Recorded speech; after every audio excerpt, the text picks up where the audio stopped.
starting with early stage disease and then moving into metastatic space. For low and intermediate favorable risk in localized disease, options are surgery, radiation, or ongoing surveillance. But Yeah. with unfavorable risk, we see a bigger role with ADT and, of course, abiraterone based off STAMPEDE trial. Can we start here?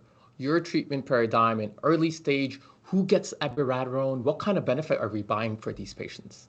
Yeah, absolutely. I think the biggest thing in community practice is we just don't see these patients. I mean, the low intermediate risk, more and more of these patients should be on active surveillance. And this is absolutely where the conversations come in about life expectancy, quality of life, et cetera. And at this point, if we as medical oncologists get asked to opine, a patient, a colleague, a neighbor says, hey, this is what my urologist says, what do you think?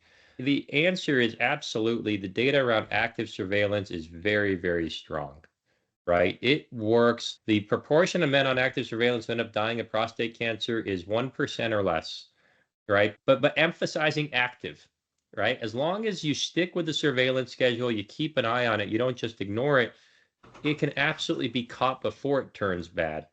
So you can be safe for many years just watching it, right? Now, for the intermediate risk, a minority of these patients would be recommended for active surveillance, and that's going to be the people who the life expectancy is really less than 10 years. And then you Mm. might say, okay, surveillance is okay.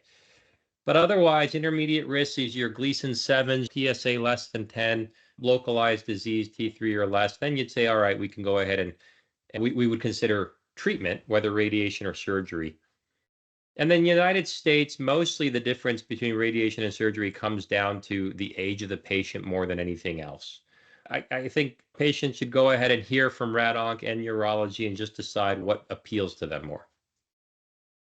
For sure, where things have gotten more interesting for the medical oncologist is in this high risk patient. We've got the STAMPEDE data. In high risk patients, we've always known that you should get systemic therapy as well as local therapy. Radiation is favored over surgery in most practices. Some urologists would argue, hey, in my hands, I get better results, but the clinical trials say radiation is better in this population, right? Now the knives will be out for me now that I said that on film, right? You know, but but now we've got Stampede weighing in on the question of the optimal systemic therapy in high risk patients, be it the node positives, or the T4s, or the high PSAs, Gleason grade group 5s. You can argue, should it be 6 months of ADT, 12 months, 18, 24? We've got trials across the spectrum. But now we've got Stampede saying giving doublet therapy, ADT and abiraterone for 24 months gives the best results. So this is a common conversation I have with patients. I say, you have a spectrum of options. Without question, the best long-term cancer outcomes are with combination therapy for 24 months. Having said that, you're talking about outcomes that take place over many years. If you have a patient, and we all have them, who say, this ADT is terrible, I can't do this for 24 months, I really want to back off, they can back off. There's data for that. And what I would say is, as long as we follow these patients closely, the PSA every 4 to 6 months, we keep an eye on them for relapse, the disease is not going to get away from us. And we can salvage them before anything bad happens. Absolutely. Well, thank you so much for summarizing so eloquently, Alan. With regards to focusing on this abiraterone, we have to worry about higher cardiac side effects here. And then with the use of prednisone, which is tied in with abiraterone, we have to be careful with our diabetic patients as well. Yep. Someone who does in fact meet the stampede criteria for us to administer abiraterone, but you're reluctant to utilize this medication. Do you feel it's fair to consider other androgen receptor inhibitors here?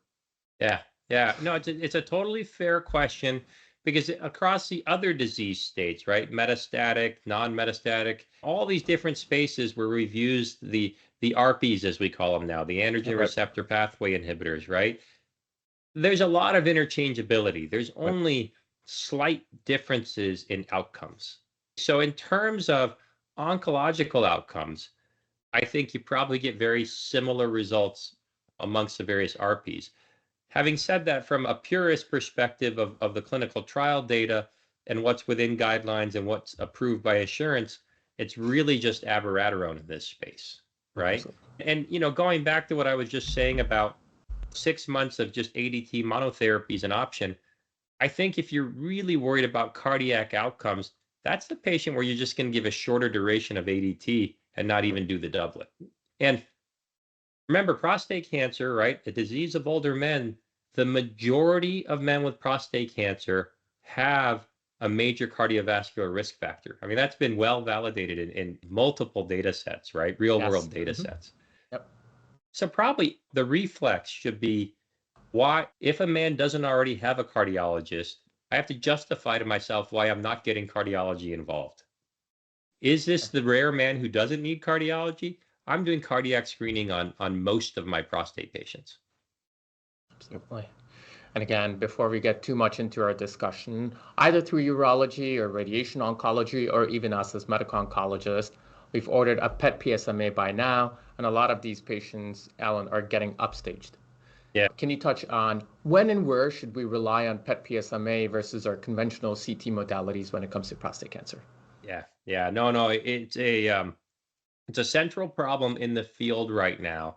How does the extra knowledge you gain from a PET scan, a PSMA PET, actually change outcomes for the patient? Scans reveal biology, but they don't change it.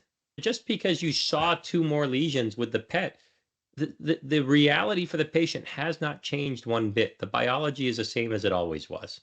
The only thing that changes is our reaction to it. In terms of outcomes expectations, all of the current numbers, the guidelines, the clinical trial outcomes, survival, et cetera, it's all based on conventional imaging. So number one, we should never be telling the patient, oh, this PET scan completely changes what we expected for your outcomes. Right? Absolutely not. We have to be really careful that we don't overcall, the false positives on a PSMA PET scan. The UCLA and UCSF group did a fantastic study. They had 100 patients with solitary rib metastases on PSMA PET that they biopsied. Not one had cancer on the biopsy.